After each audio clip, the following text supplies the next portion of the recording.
بسم اللہ الرحمن الرحیم۔ ہمارا چینل سبسکرائب کرنا اور نوٹیفیکیشن بیل آن کرنا نہ بھولیے گا تاکہ ہمارا رابطہ برقرار۔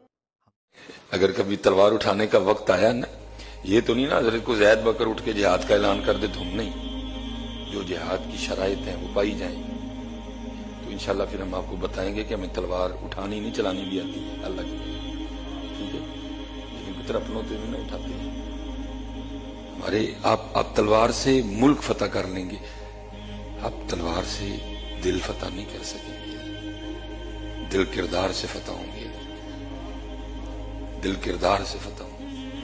حضرت بایزید بسطامی علیہ الرحمہ لکھا ہے کہ آپ کا ہمسایہ مجوسی تھا، آتش پرست تھا، وہ حضرت کا تو معمول تھا آپ ساری رات نفل ادا فرمایا کرتے، اپنے سین میں حضرت آپ قیام فرمایا کرتے۔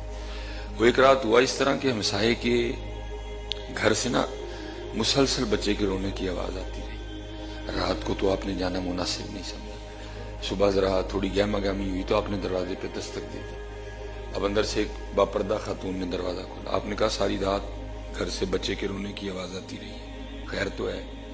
اس نے کہا میرا خاوند تجارت پہ گیا ہوا ہے، لیٹ ہو گیا، اس کی غیر موجودگی میں میرے گھر بچہ پیدا ہوا ہے، اب وہ جو پیسے دے کے گیا تھا وہ ختم ہو گئے، کتنے دنوں سے میں بھی بھوکی ہوں، میرے بھوکے ہونے کی وجہ سے اب سینے میں دودھ کا ایک قطرہ بھی نہیں، اور آج رات کو تو نوبت یہاں تک پہنچ گئی کہ ہمارے گھر میں دیے میں تیل ڈالنے کو بھی نہیں تھا، بچہ بھوکا بھی تھا، گھر میں اندھیرا بھی تھا، بچہ ساری رات روتا رہا۔ آپ تڑپ گئے، بایزید تو ساری رات نفل پڑتا رہا اور ساتھ والے گھر میں یہ حال تھا کہ نہ روشنی تھی اور نہ کچھ کھانے کو تھا، ماں بھی بھوکی تھی، بچہ بھی بھوکا تھا، تو کل جا کے اللہ اور اللہ کے رسول کو کیا منہ دکھائے گا؟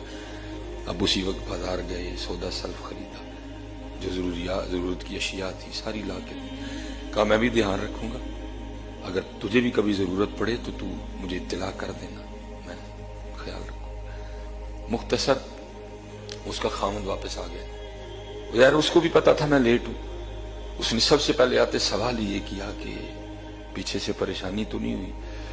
اس نے کہا بس ایک دن بڑی ہوئی، پھر اس کے بعد کوئی نہیں ہوئی۔ اس نے کہا ایک دن کیا ہوا؟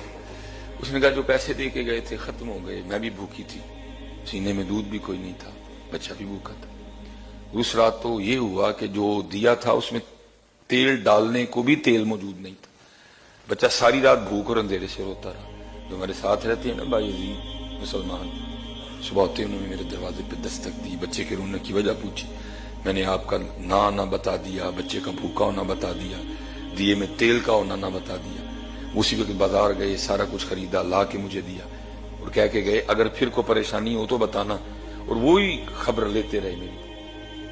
وہ کہتا ہے باقی کام تو بعد میں کروں گا، چلو پہلے میں ذرا جا کے حضرت بایزید کا شکریہ ادا کروں۔ وہ آپ کا شکریہ ادا کرنے آیا، حضرت میں آپ کا ہمسایہ ہوں، آپ نے بڑی شفقت فرمائی میری غیر موجودگی میں، تو میرا شکریہ قبول فرما لیں۔ اب آگے سے فرمانے لگے بھائی تو شکریہ چھوڑ، بس یہ مجھے بتا وہ جو ساری رات بچہ روتا رہا اس پہ تو نے مجھے معاف کر دیا؟